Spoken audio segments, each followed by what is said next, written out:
Bueno, muy buen día, profesores, compañeros, auditorio virtual. El día de hoy vamos a tener la sesión clínica de alergia. Agradezco la asesoría de mi profesora, la doctora Alejandra Macías Baiman. Yo soy la doctora Gladys Abigail García García, soy residente de primer año de alergia e inmunología clínica y pues vamos a iniciar. Bueno, los datos de identificación del paciente con iniciales I, B, D, C, edad de 37 años, de sexo femenina, estado civil casada, religión católica, escolaridad técnica comercial, se ocupa de ama de casa, originaria de Monterrey, Nuevo León, radica en Juárez y su fecha de consulta fue el 23 de marzo del año 2022. Bueno, dentro de los antecedentes heredofamiliares, pues solo hay datos de que la mamá tiene dermatitis, asma bronquial en el hermano, diabetes mellitus en el papá, hipertensión arterial en la tía paterna y osteosarcoma en la tía materna.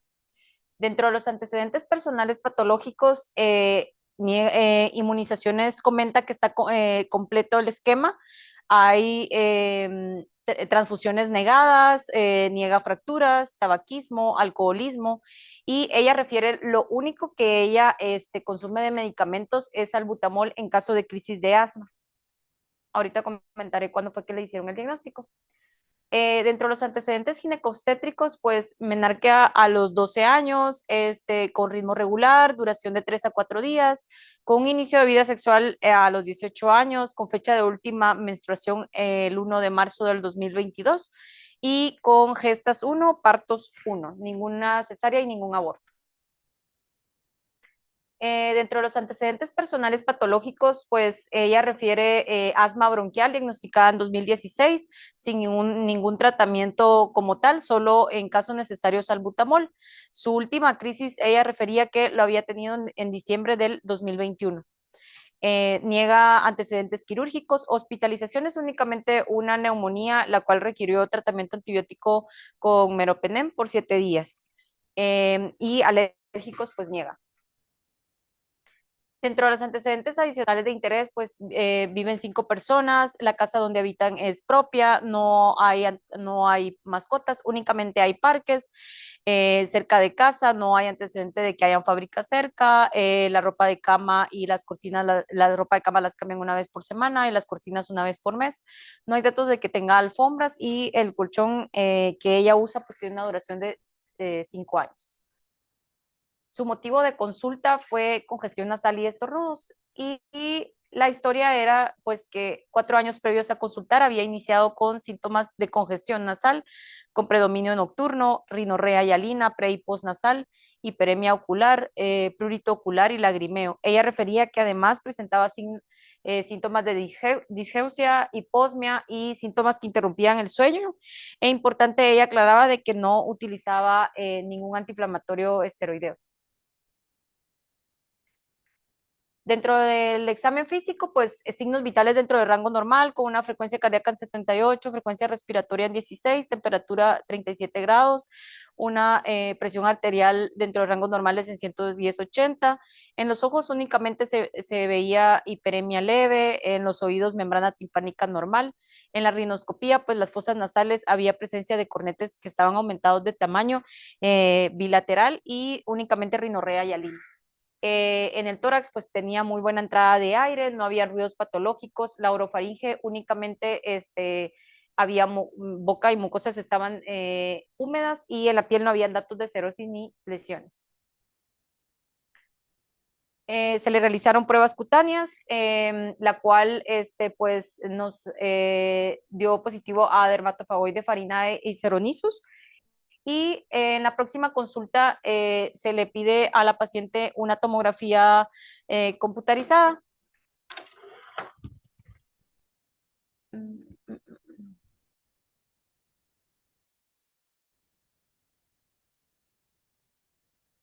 Ahí está. Entonces, esta es la parte, este solo es un corte de lo de la tomografía, pero importante que nos decía la tomografía que las estructuras óseas estaban dentro de rangos normales. En la parte donde señalo, pues ahí reportaban incluso en la tomografía que había una degeneración polipoidea que se extendía a los senos esfenoidales y que tenía una extensión también a los senos esmoidales.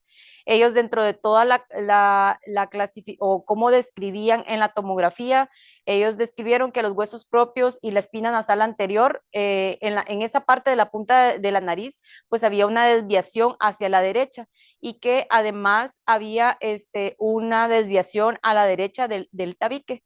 En los senos paranasales, pues ellos reportaban un engrosamiento de la mucosa del revestimiento con degeneración polipoidea, que era lo que marcábamos en esta parte, y que además se extendía a través del ostium maxilar hacia las eidías elmoidales y a los senos frontales, que en este corte pues no podemos ver, y a los senos esfenoidales.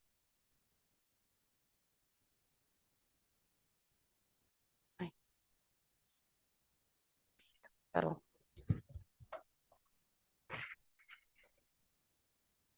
Entonces, el reporte que ellos dan es de la tomografía, ellos dan la conclusión diagnóstica que tiene la paciente una pansinusitis con datos de degeneración polipoidea, obliteración de ambos complejos osteomatales, quiste de retención de antro maxilar, desviación del septo, que era de tipo contactante, la desviación, pero era muy leve de la punta nasal, colapso valvular derecho. Honestamente, pues ellos lo reportan así, no se miraba como tal el colapso, pero sí reportaban además la hipertrofia de los cornetes.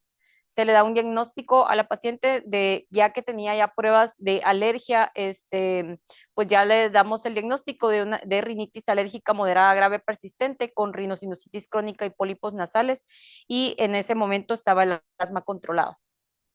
Se le deja tratamiento con inmunoterapia en fase de mantenimiento, porque en ese momento que se toma lo del caso ya estaba en mantenimiento o actualmente está en mantenimiento, con lavados nasales con Sinus Rinse cada 12 horas, fexofenadina una tableta al día, con Dirnelid AZ, o sea, le dejamos esteroide nasal combinado con acelastina, y la terapia MART con esteroide como la budesonida y formoterol con beta de acción larga. Bueno, entonces vamos a empezar a hablar sobre la rinosinusitis. Vamos a dar una idea pues panorámica de la rinosinusitis. Prácticamente nos vamos a enfocar un poco sobre la rinosinusitis de origen crónica y con poliposis nasal. Entonces, ¿cuál es su definición? La rinosinusitis crónica va a ser una afección de la mucosa de los senos paranasales que se va a caracterizar por síntomas en los senos paranasales y síntomas extranasales que van a incluir que tenga dolor craneofacial, trastornos del sueño o trastornos del estado de ánimo. Esto lo definimos con al menos 3 meses continuos de síntomas sinusales o mayor a 12 semanas, que pueda tener una evidencia de que hay una inflamación del revestimiento de los senos paranasales. Estos son los criterios diagnósticos del consenso clínico de rinosinusitis crónica de la Academia Estadounidense de Otorrino. Entonces, solo lo voy a acercar para que se vea mejor.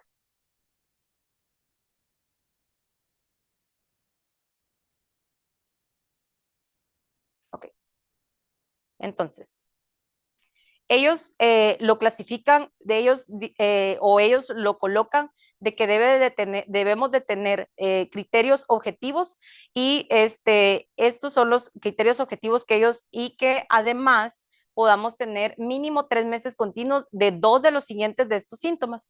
Entonces tenemos 4 síntomas acá, necesitamos que sean 2 de estos y que al menos sean mínimo 3 meses continuos. Entonces el paciente debe tener obstrucción o congestión nasal, debe tener drenaje nasal que sea anterior o postnasal, del dolor o presión facial y que tenga disminución del sentido del olfato. Además, debe de tener criterios objetivos, ya sea criterios endoscópicos o radiográficos.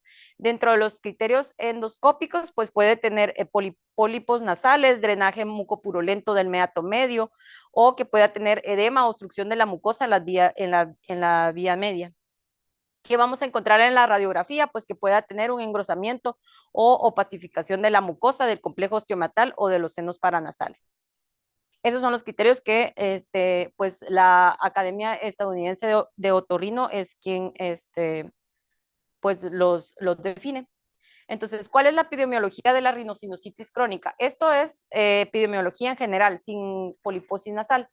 Está pues descrito que más o menos es el 10% de la población adulta en Europa y en Estados Unidos, pero los estudios sugieren que la prevalencia de la rinosinusitis ya con pólipos nasales, que es como lo vamos a ver más adelante, que en las diapositivas lo vemos como CRC y la W, que significa de que sí hay pólipos, y cuando está la S es que no hay pólipos. Entonces, que cumplan con los criterios establecidos previamente, puede estar la prevalencia entre 2 y 3%. La incidencia puede ser de 83 casos por 100,000 al año y 2/3 de esos pacientes van a tener no van a tener rinosinusitis y 1/3 de esos pacientes sí van a tener rinosinusitis. Acá se describen los factores de riesgo, los clasificamos como riesgo genético, antecedentes familiares, factores de riesgo demográficos y también los clasificamos como factores ambientales y de tabaco. Entonces, si tenemos factores de riesgo genéticos, pueden haber polimorfismos en los genes de complejo mayor de histocompatibilidad, pueden haber una mutación en el gen del TD2R3B, y esto lo que, si hay una mutación en este gen, va a haber una alteración en la defensa del epitelio contra microorganismos gram negativos, entonces va a afectar el aclaramiento mucociliar. Si hay un polimorfismo en el gen CFETR, entonces lo que va a hacer es que va a haber una alteración en el transporte del cloruro de sodio y esto va a conducir a que haya una mayor viscosidad del moco sinusal, va a haber una disminución de la movilidad mucociliar y pueden haber infecciones recurrentes, cambios secundarios en el microbioma. Ahora, si tenemos antecedentes familiares, nos refieren que si encontramos familiares de primer grado que tengan rinosinusitis crónica, tienen la probabilidad de 2.4 a 4.1 de tener rinosinusitis con poliposis. Dentro de los factores de riesgo demográficos, es más común en mujeres europeas y es común en hombres coreanos. La prevalencia e incidencia van a aumentar con respecto a la edad. Predomina en el sexo masculino y es prevalente más después de los 40 años. Sin embargo, uno de los artículos que pues revisé decía de que realmente si encontramos a un niño que podría ser menor a 6 años, con poliposis, porque como vemos, aumenta más la frecuencia con la edad, que es más frecuente en hombres, que puede ser mayor a 40 años. Sin embargo, si encontramos a un paciente, un niño con poliposis nasal y principalmente lo describían como menor a 6 años, pues debemos de descartar. No es que sea específicamente ese el dato, pero es muy frecuente en pacientes que tienen FQ, fibrosis quística. Entonces, enfermedades granulomatosas pueden tener hasta un 3% y las inmunodeficiencias pueden también estar asociadas a rinosinusitis crónica. Ahora, ¿cuáles son los factores ambientales? Un estudio realizado en China, pues ellos evaluaron de que dentro de los factores ambientales que podía causar o factor de riesgo para rinosinusitis, ellos evaluaban la exposición a gas, el polvo, contaminación del aire, las mascotas, alfombra. Y el estudio danés, también descrito, hablaba sobre la humedad y la exposición a moho. Con respecto al tabaco, pues ellos decían de que pues si es puede ser el factor de riesgo de activo o pasivo. Si es activo, pues pueden provocar un impacto negativo en lo que es la mucosa sinusal y eso va a afectar la función ciliar y el aclaramiento mucociliar.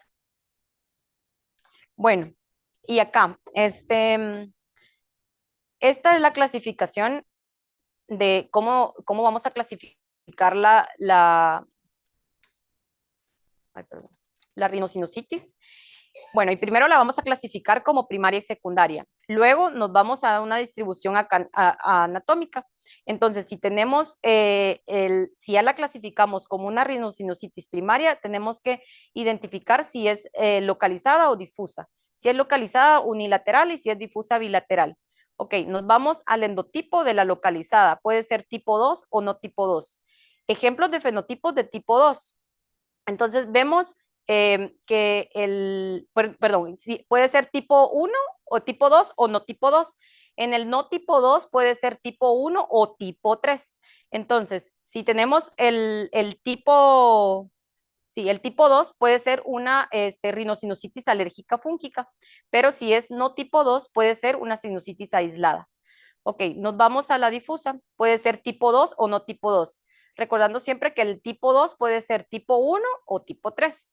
En el tipo 2, aquí encontramos lo que actualmente estamos exponiendo, que son la rinosinusitis con poliposis, pero también podemos encontrar rinosinusitis crónica eosinofílica o que pueda ser una enfermedad atópica del compartimiento central.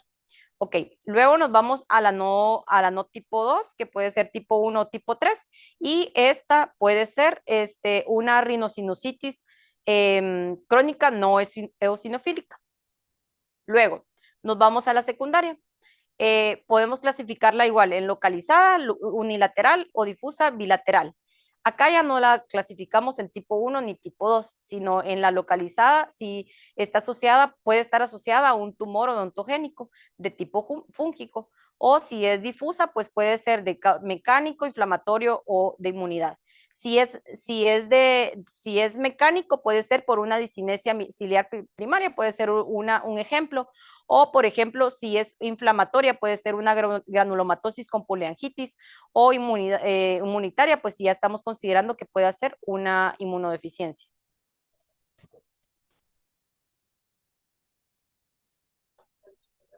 Sí, ok. Entonces acá, aquí nos vamos a enfocar en la parte donde está el TH2. Bueno, los endotipos, ¿cómo los clasificamos? Entonces, endotipo tipo 2 está el endotipo o no tipo 2, ¿verdad? No, el no tipo 2 puede ser tipo 1 o tipo 3. Ahorita vamos a hablar del tipo 2.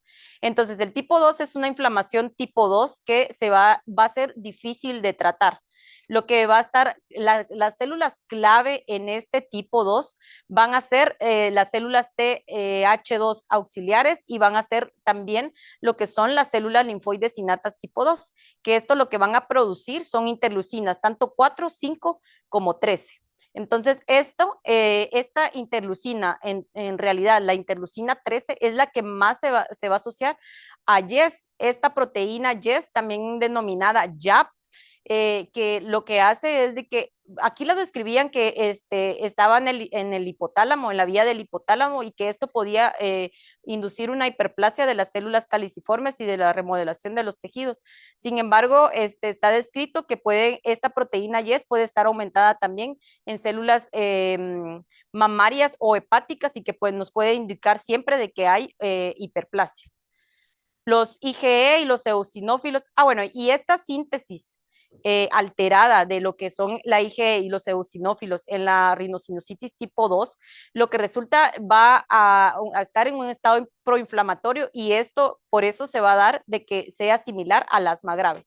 Entonces, importante que nos quedemos con esto de que la tipo 2 va a estar acá, que estas son las células o las interleucinas que están implicadas y estas son las células que van a estar implicadas. Todo esto va a producir una inflamación de la mucosa que va a dar lugar a una infiltración de las células inflamatorias, hiperplasia, secreción de células caliciformes, alteración de la citogénesis de las funciones ciliares y remodelación de los tejidos.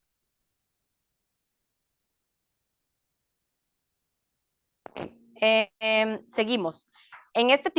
Seguimos en el tipo 2. Este endotipo se va a asociar, principalmente este tipo, el tipo 2 se va a asociar a pérdida del olfato. Y esto lo que es el resultado de lo que son la infiltración de las células sebadas y los eosinófilos en la mucosa olfatoria, y esto lo que va a provocar es una renovación en las neuronas olfatorias. Este tipo 2 pues se asocia más comúnmente con asma de inicio temprano o tardío, que era lo que explicábamos de por qué se asocia mucho por el carácter de que está asociado a IgE y eosinófilos. Aquí dentro del tipo 2 también clasificamos a lo que es la enfermedad respiratoria exacerbada por AINES, que lo conocemos como EREA, que como recordamos es la triada de rinosinusitis con poliposis, con asma, hipersensibilidad a los inhibidores de la COX-1. Esto lo que radica es una anomalía en el ácido araquidónico y lo que va a hacer es una superproducción de la cistenil leucotrienos y disminución de las prostaglandinas. Entonces, nos quedamos con que lo importante de saber del tipo 2 es que pues va a estar, se va a asociar principalmente a la pérdida del olfato y podemos, eh, pues que está muy comúnmente asociado a asma y aquí también entra lo de los pacientes que están con EREA. Ahora nos vamos con el no tipo 2. El no tipo 2 puede ser, bueno, aquí lo pongo como no tipo 2, pero en realidad estoy hablando de la tipo 1, pero así lo describen en el artículo. Entonces, el endotipo no tipo 2 abarca tanto la inflamación tipo 1 como tipo 3, que era lo que previamente les mencionaba. Esto ya no va a estar aquí la respuesta inmune tipo 2, como vemos en la tipo 2 va a estar en realidad la respuesta tipo inmune 2. Aquí va a estar la respuesta inmune tipo 1 y aquí se van a observar clásicamente microbios y vías intracelulares. Vamos a ver que en la tipo 3 van a estar más que todo presentes bacterias y hongos. La inflamación de la tipo 1 va a estar mediada por células colaboradoras TH1 y las interleucinas de tipo 1. Sí, perdón, sí, gracias. Las células TH1 lo que van a hacer es activar los fagocitos mononucleares. Esto lo que va a hacer es activar al factor interferón gamma, que es un marcador importante característico de la inflamación tipo 1. Entonces, esto lo que va a provocar es una apoptosis de las células nasales y va a estimular la actividad de los neutrófilos, ¿sí? Entonces, aquí tenemos las células TH1, tenemos las células linfoides innatas tipo 1, perdón.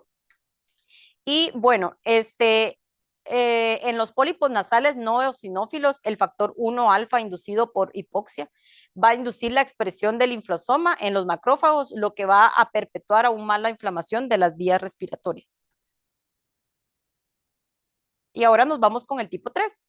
El tipo 3 se va a asociar más con lo que son bacterias y hongos.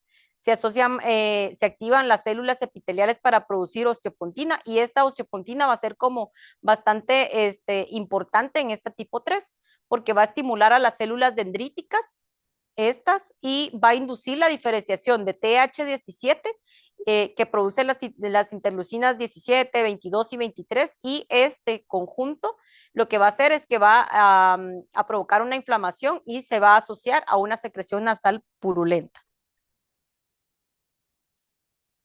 Entonces, ¿cómo vamos a hacer el diagnóstico y la evaluación de la rinosinusitis? Entonces, vamos a tener los signos característicos como secreción, congestión, que pueda tener dolor o presión facial, reducción del sentido del olfato, como ya previamente los vimos. Importante que los síntomas deben persistir mayor a 12 semanas o que sea mayor a 3 meses. Debemos de tener hallazgos endoscópicos de inflamación de la mucosa o que puedan tener cambios polipoideos en la mucosa o en la TAC que demuestre que hay un engrosamiento de la mucosa. Como previamente lo clasificamos como rinosinusitis primaria o secundaria y la primaria pues ya sabemos que se origina en los senos paranasales y se va a limitar a ellos. En cambio en la secundaria puede ser asociado a una enfermedad multisistémica, una enfermedad autoinmune como las inmunodeficiencias o fuera de ello como una enfermedad odontogénica. Y bueno, esto estaba en uno de los artículos, pues este es un diagrama de Venn y lo que hace este diagrama de Venn es como representarnos los subconjuntos de la rinosinusitis crónica. Entonces ellos la clasifican como con pólipos nasales o sin pólipos nasales. Lo que es la rinosinusitis alérgica fúngica va a ser un subconjunto de lo que es la rinosinusitis con pólipos. La rinosinusitis con mucina eosinofílica, que es la que vemos acá, va a ser un subconjunto también de la rinosinusitis crónica y esta se va a caracterizar por la presencia, esta como tal se va a caracterizar como la presencia de mucina eosinófila sin infafúngicas. Y acá tenemos lo que es, bueno, la rinosinusitis eosinofílica con mucina, que va a ser más común que esta rinosinusitis alérgica fúngica. Los subconjuntos de pacientes con rinosinusitis con un defecto inmunitario, tanto innato como una hipoglobulinemia, un paciente con fibrosis quística o que pueda tener una discinesia ciliar primaria, van a representar subconjuntos, ya sea de que los pacientes puedan tener rinosinusitis con pólipos o sin pólipos. ¿Qué vamos a observar en el examen clínico? Pues tenemos que tener una endoscopía nasal, debemos evaluar cómo está la mucosa, como ya previamente describimos, cómo va a estar el tabique, cómo van a estar los cornetes, y debemos de preguntar si u observar si hay una evidencia de cirugías, si hay adherencias previas, y que nos permita clasificar o diferenciar cuáles van a ser o cómo la vamos a clasificar según sus fenotipos. Sabemos de que pues, la tomografía sin contraste va a ser el estándar de oro para la rinosinusitis. Y aquí vemos una imagen donde está pues pólipos nasales. Aquí lo clasifican como grado 2 porque estos pólipos llegan al borde inferior del cornete medio en esta parte y que es como que lo delimitan ellos como la línea roja continua, pero no llegan por debajo del borde inferior del cornete inferior, ¿sí? Entonces, en esta parte me gustó mucho esta imagen que estaba en el artículo sobre el sistema de clasificación de los pólipos nasales. Ellos lo clasifican en 4 puntos, dependiendo de a dónde están confinados. Entonces, en el grado 1 va a estar solo confinado al meato medio. En el grado 2 ya se va a extender por debajo del cornete, inferior del cornete medio, perdón. Y el grado 3 ya se va a extender hasta el borde del cornete inferior o del cornete medio. Y ya en el 4 pues ya tenemos una obstrucción nasal completa. Bueno, acá tenemos la evaluación del control clínico sobre la rinosinusitis y los pólipos nasales. Entonces, tenemos varios ítems. Tenemos la obstrucción nasal, la rinorrea, el dolor facial, el mal aliento, el trastorno del sueño, la endoscopía y el tratamiento de rescate. En realidad lo clasifican como controlado, parcialmente controlado si presenta alguno de todos estos o que no está controlado si presenta más de 3 de estos, ¿sí? Entonces, en realidad en el controlado, pues todos estos ítems van a estar controlados y en la diferencia entre el parcialmente controlado y el que no está controlado es la presencia de uno y de 3 o más. Y en la parte donde está el tratamiento de rescate, se ve que en la parcialmente controlada hay necesidad solo de un ciclo de tratamiento de rescate. En cambio, en el que no está controlado hay síntomas a pesar del tratamiento con rescate.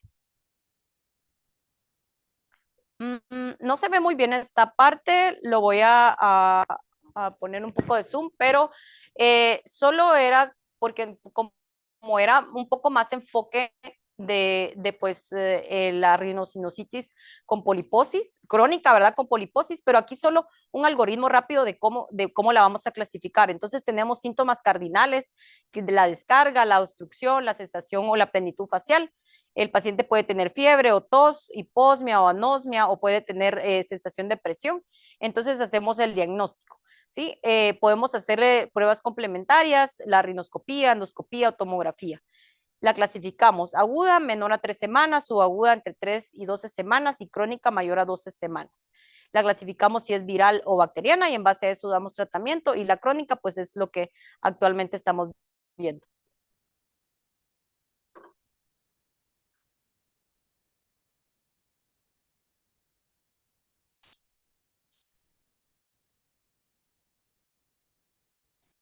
Ay, perdón.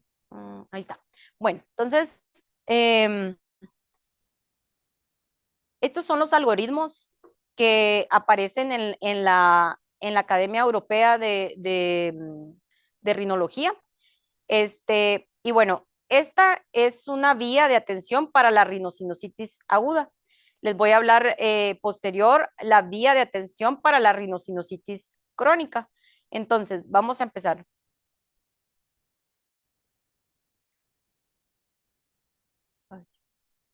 Para que se vea mejor. Bueno, entonces, el paciente siempre debe tener obstrucción nasal y o secreción. Puede tener dolor o presión facial o reducción o pérdida del olfato. Importante que sepamos que esta es la rinosinusitis aguda.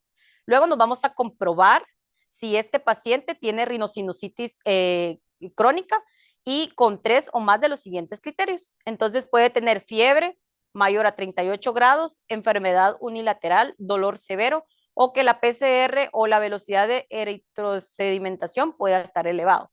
Debemos de tener cuidados personales, ellos lo ponen como cuidados personales, de que pues le demos plan educacional al paciente, de que le demos para el dolor, lo ponen como darle zinc, vitamina C, considerar enjaues o evitar, e importante, evitar antibióticos. Si está presente cualquiera de estos o más de los tres de los siguientes, entonces lo vamos a referir o le vamos a dar una atención primaria.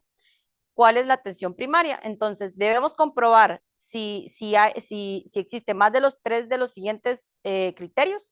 Entonces, si los síntomas son mayor a 10 días o se incrementaron después de 5 días, entonces debemos de darle corticosteroides inhalados, descongestionantes, ellos lo colocan acá menor a 10 días, se le pueden dar spray con solución salina o no evitar los antibióticos. Si tiene mayor o igual a 3 episodios el pasado año, entonces se deben considerar entonces los antibióticos. Cuando no hay, y bueno, y si no hay una mejoría tras 10 días de antibiótico, ya nos podemos ir a una atención secundaria. ¿Cuál es la atención secundaria? Pues considerar un diagnóstico diferencial que pueda ser de causa odontogénica, que pueda tener un tumor fúngico, que pueda tener resistencia bacteriana o que pueda ser un tipo de inmunodeficiencia o en todo caso que no sea de carácter sinusal, por ejemplo, una migraña. ¿Cuáles son síntomas de alarma que nosotros debemos de identificar? Cuando el paciente pueda tener eritema o edema periorbitario, que pueda tener displasia del globo ocular, visión doble, oftalmoplegia, que pueda tener disminución de la agudeza visual, que pueda tener dolor de cabeza severa, que tenga signos de sepsis, meningitis o que tenga síntomas neurológicos.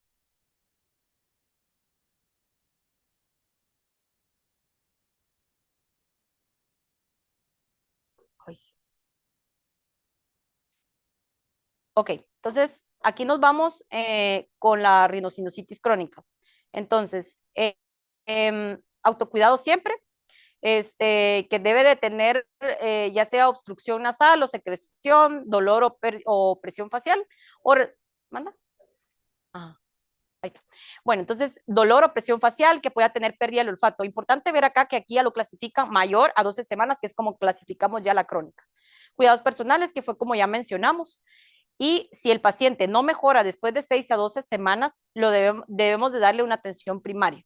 ¿Cuáles son la atención primaria? Como previamente también ya vimos que podemos utilizar corticosteroides nasales o podemos utilizar ya orales. Evitar los antibióticos como tal y si en caso, después de 6 a 12 semanas, el paciente no mejora, entonces ya lo referimos a una atención secundaria. Esto es lo que refiere la Academia Europea. Bueno, luego nos vamos a esta parte. Si ya consideramos que debe ser una atención secundaria, entonces debemos de ver si el paciente tiene comorbilidades, si hay atención, ver bien la historia y el examen y evaluación por otorrino o realizarle pues una endoscopía nasal. Ya cuando nosotros vemos que este paciente no ha mejorado, entonces podemos decir, bueno, es difusa, es localizada o pues no es una rinosinusitis crónica. Entonces, si es difusa, pues sabemos que va a ser bilateral. Debemos de seguir el esquema que nos ha indicado la Academia Europea. O si es localizada, podemos pensar en hacerle una tomografía o, por ejemplo, si realmente no hay nada de esto afectado, podemos considerar hacerle un ATAC y pensar en otros diagnósticos diferenciales. Este es un esquema en realidad sobre la rinosinusitis crónica difusa. Entonces, la rinosinusitis crónica primaria difusa, que ya sabemos que es bilateral. Aquí vamos a ver si hay presencia de sangrado o formación de costras, si hay dolor severo, si hay pérdida de tejido, compromiso de otros órganos. La rinosinusitis difusa secundaria, hay que investigar, hay que hacer exámenes serológicos, considerar si estamos pensando en una difusa, ¿verdad? Considerar hacerle biopsia, tomografía computarizada y debemos de involucrar a ciertos especialistas para tratar la enfermedad subyacente. Si estamos considerando que es una rinosinusitis primaria difusa, pues tenemos que darle la terapia médica adecuada, el esteroide nasal, enjaues, que como fue lo que vimos lo de la atención que debemos de darle principalmente, y debemos de considerar iniciar corticosteroides orales. Si después de 6 a 12 semanas no mejora, entonces podemos considerar hacer una tomografía, hacerle laboratorios. Y aquí consideramos, bueno, ¿es tipo 2 o es tipo 1 o tipo 3? Entonces, en el no tipo 2 puede estar asociado a secreción, dolor facial. Estos pacientes pueden presentar, como dijimos, el asma es el que más va a estar asociado al tipo 2. Aquí no vamos a tener asma ni atopía. Y en el tipo 2 va a ser el síntoma principal, va a ser la pérdida del olfato, que puedan estar aquí. Y como hablamos también, aquí podemos clasificar a los pacientes que pueden estar con EREA o asma y atopía. Bueno, si tenemos un paciente con no tipo 2, podemos considerar darle antibióticos a largo plazo o, por ejemplo, en tipo 2, corticosteroides también. Si después de 6 a 12 semanas no mejora, entonces debemos considerar, ellos colocan aquí en Howard de xilitol, antibióticos a largo plazo, cirugías, investigaciones adicionales o considerar que puede ser una rinosinusitis no primaria, sino secundaria. Ok, terapia adicional a considerar, biológicos. Si después de 6 a 12 semanas tampoco mejora, importante identificar los síntomas de alarma, que fue los que hablamos previamente, pero tal vez algunos a agregar acá sería, por ejemplo, la cacosmia, el sangrado, que haya los signos neurológicos y meningíticos y de sepsis, ya los habíamos hablado. Bueno, en esta parte, bueno, rinosinusitis alérgica fúngica es la que vemos en este recuadro. Se puede dar más que todo en pacientes jóvenes con atopía y vamos a encontrar en las pruebas que pueda ser positivo para hongos. Debemos de considerar realizarle una resonancia de senos paranasales, debemos realizarle una consulta a oftalmología y a neurocirugía y podemos realizar una cirugía funcional endoscópica de senos paranasales para eliminar todos los desechos y pues aquí ya, si en caso no mejorara, pues repetir las imágenes.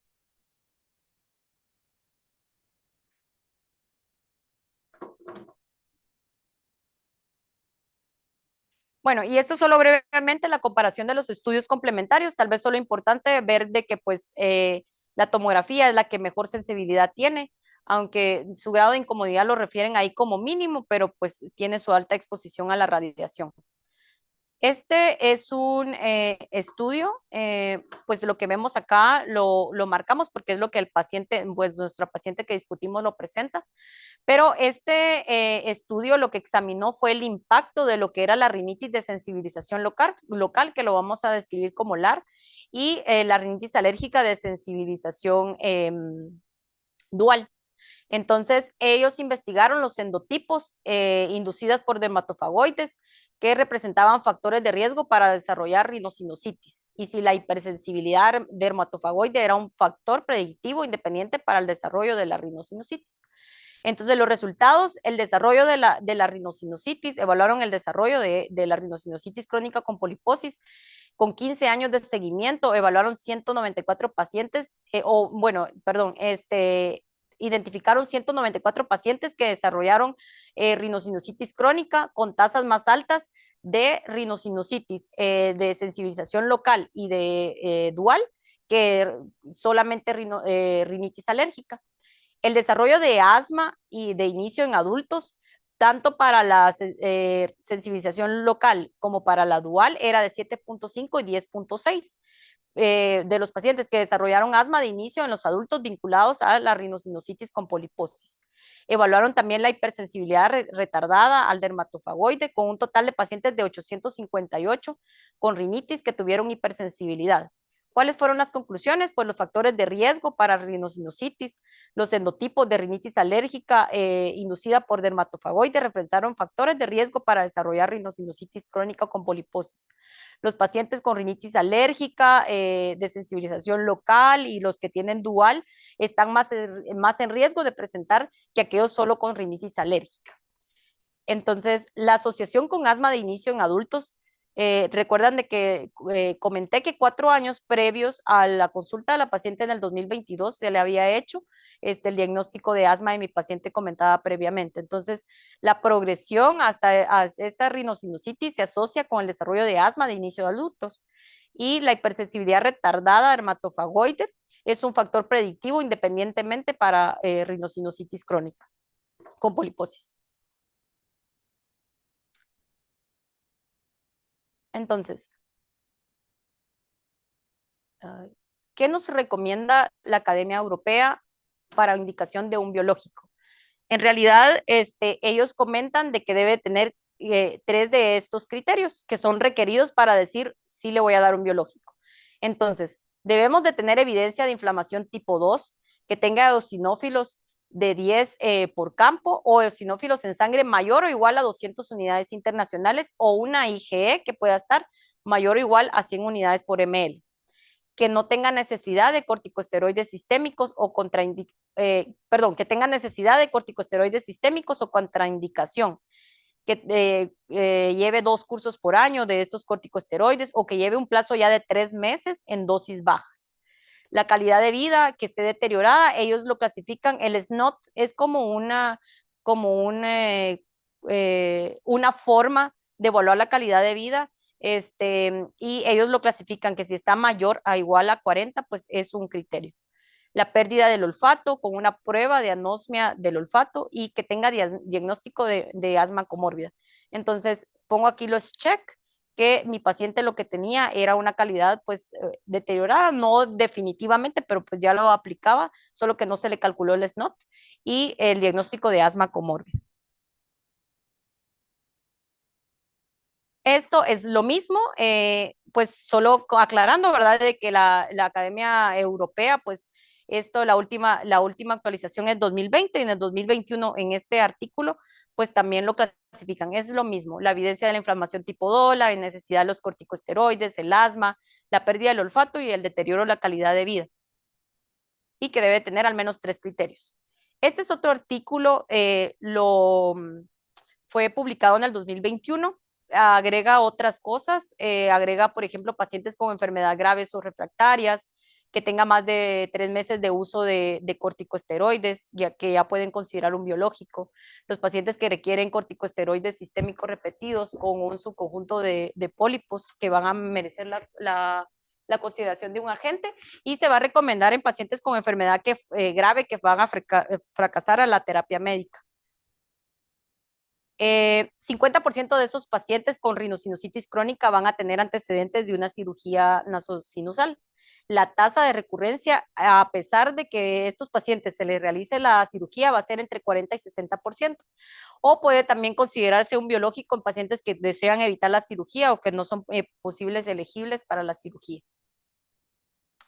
Bueno, entonces vamos a hablar sobre el dupilumab. El dupilumab pues, fue el primer agente biológico aprobado por la FDA en Estados Unidos y en Europa en el 2019. El dupilumab pues, es un antagonista de la interleucina 4. Esto lo que va a hacer en esta parte, ¿lo vemos? ¿Dónde está? Entonces, en esta parte, ¿sí? Lo que va a hacer es antagonizar la unión aquí entre leucina 4 y interleucina 13. Entonces, lo que va a hacer es bloquear la transmisión para las señales de la vía inflamatoria tipo 2.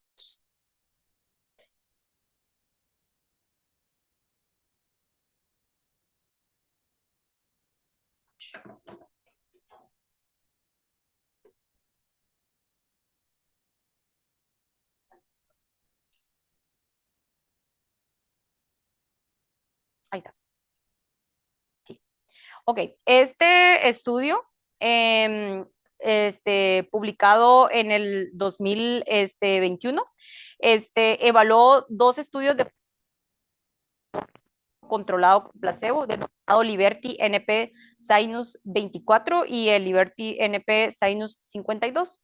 Ellos lo que hicieron fue incluir 724 pacientes con rinosinusitis crónica refractaria, evaluaron la eficacia del dupilumab de 300 miligramos cada 2 semanas o 4 semanas subcutánea durante 24 o 52 semanas. Entonces, lo que observaron fue que mejoró los síntomas y calidad de vida. Vemos de que específicamente pues, su mecanismo de acción como tal va directamente a la inflamación de tipo 2. Entonces, Por tanto, el sentido del olfato como tal, el sentido del olfato, que era uno de los que más se iba a estar alterado en la inflamación tipo 2, es el que mejora con el dupilumab. Los análisis agrupados lo que observaron fue una disminución de los corticosteroides sistémicos o de la cirugía de pólipos nasales en el grupo de dupilumab en un 76%. El omalizumab ha completado 2 ensayos. Esto es de un artículo del 2021. Es fase 3, denominado POLIP 1 y POLIP 2. Y los resultados pues son bastante prometedores. Estos pacientes pues, versus placebo durante 24 semanas. Entonces ellos observaron que la congestión nasal, la pérdida del olfato, la secreción nasal y el goteo postnasal, así como la calidad de vida, mejoraron desde el inicio del grupo que empezaron el omalizumab en comparación con el placebo. En este otro estudio que fue publicado en el 2022, ¿sí? Pues este ensayo fue ensayo Everett, así se denominó. Lo evaluaron también en pacientes, evaluaron la respuesta de los pacientes de dupilumab y omalizumab, y ellos evaluaron si la eficacia del dupilumab era superior al omalizumab en el tratamiento y asma comórbida. En este otro estudio que fue publicado en el 2021, pues ellos evalúan los biológicos en la rinosinusitis crónica. Ellos ven que el 99.8 de los pacientes tenían pólipos nasales, usaban esteroides nasales tópicos. El dupilumab lo que hacía, tanto el dupilumab como el mepolizumab y el omalizumab, pues mejoraban la calidad de vida de los pacientes. Hablan del dupilumab que mejora la calidad de vida de los pacientes en la enfermedad en comparación con el placebo y que va a dar una reducción en la gravedad de la enfermedad, como ya previamente lo describimos. El mepolizumab también mejora la calidad de vida, el omalizumab también mejoraba la calidad de vida. Esto es lo que demuestra este estudio. El mepolizumab fue aprobado en el 2021 por la FDA, completó un ensayo de fase 3 denominado SINAPSE, incluyó 413 sujetos con rinosinusitis crónica. Los sujetos fueron aleatorizados, recibieron mepolizumab 100 miligramos subcutáneas y el placebo versus placebo cada 4 semanas durante 52 semanas. Entonces ellos recibieron una terapia con spray nasal de furoato de mometasona y mostraron que el mepolizumab tenía una diferencia en la mediana de la puntuación de los pólipos en comparación con el placebo. El benralizumab pues ya fue aprobado en el 2022 para el tratamiento. Es un anticuerpo monoclonal anti-interleucina 5. Y bueno, acá este artículo que fue publicado también en el 2022 evalúa el rol de los eosinófilos y la interleucina 5 en la fisiopatología de la rinosinusitis crónica con poliposis nasal. Entonces, ellos ven ahí cómo, por ejemplo, la interleucina 5 es crítica para la diferenciación, migración y activación de la supervivencia de los eosinófilos y está implicada en la función de las células cebadas, en los basófilos, en los linfoides y en las células B. Entonces ellos ven la asociación entre los eosinófilos y la interleucina 5 y que cuando se eleva hay mayores tasas de recurrencia de pólipos nasales después de la cirugía endoscópica de los senos nasales y sugiere que estos mediadores, tanto la interleucina 5 como los eosinófilos, tienen una utilidad como biomarcadores de recurrencia para pólipos nasales en el diagnóstico de pacientes que tienen rinosinusitis crónica. Y bueno, esto que también está en la Academia Europea es cómo vamos a definir si hay una buena respuesta al tratamiento biológico en la rinosinusitis con poliposis. Entonces, evaluación de los 5 criterios, evalúan el tamaño del pólipo, van a evaluar la disminución de la necesidad de los corticosteroides, si hay mejoría en la calidad de vida, si el sentido del olfato ha mejorado o si hay una reducción en el impacto de las comorbilidades. Si hay una excelente respuesta, entonces va a tener 5 criterios. Si, por ejemplo, no se ve en esta parte del amarillo, pero si hay una moderada respuesta, va a tener de 3 a 4. Si hay una poca respuesta, de 1 a 2 criterios, y si no hay respuesta, 0 criterios.